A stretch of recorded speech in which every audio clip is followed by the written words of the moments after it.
যে দত্তদেৱে যিটো পৰ্যায়ত নগাখালীয়া নামঘৰৰ বা এই ইয়াৰ শিল্পী মইনা পাৰিজাতৰ ছাত্ৰ ছাত্ৰীসকলক আগুৱাই নিবৰ কাৰণে যিটো চিন্তা কৰিছিলে, এজন সৎ মানুহে যি চিন্তা কৰে সেই কামখিনিকে তেওঁ কৰিছিলে।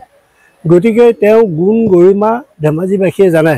গতিকে আমিও তেখেতৰ গুণ গৰিমাৰ কথাখিনি জানি আমি এই কিতাপখনৰ প্ৰকাশৰ ক্ষেত্ৰত বিশেষকৈ নীলাম্বৰ দত্তই যিখিনি মানে সহযোগিতা আগবঢ়ালে, আমাৰ সম্পাদক কৰ্ণপ্ৰতাপ তামুলী ডাঙৰীয়াই যিখিনি উৎসাহ দেখুৱালে, আমাৰ সভাপতিকে আদি কৰি আমি এই 4 দিন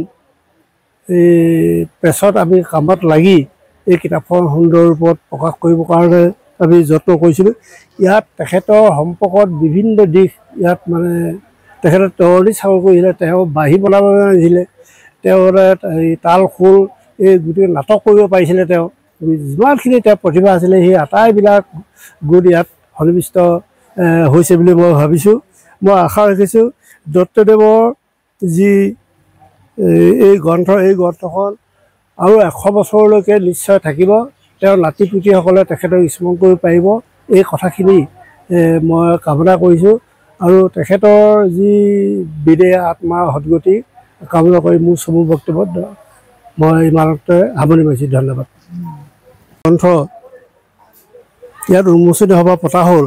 ইয়াৰ মূল মানে যিটো প্ৰেৰণাদায়ক আৰু উৎসাহী মনোভাৱ, আমাৰ দ্বিতীয়গৰাকী ইয়াৰ বোৱাৰী, এই বোৱাৰীগৰাকীয়ে আমাক যি উৎসাহ প্ৰেৰণা দিলে, তাৰ বিনিময়তে আজি এই কিতাপখন উন্মোচনী গ্ৰন্থখন আমি এখন সৃষ্টি কৰিব পাৰিলোঁ।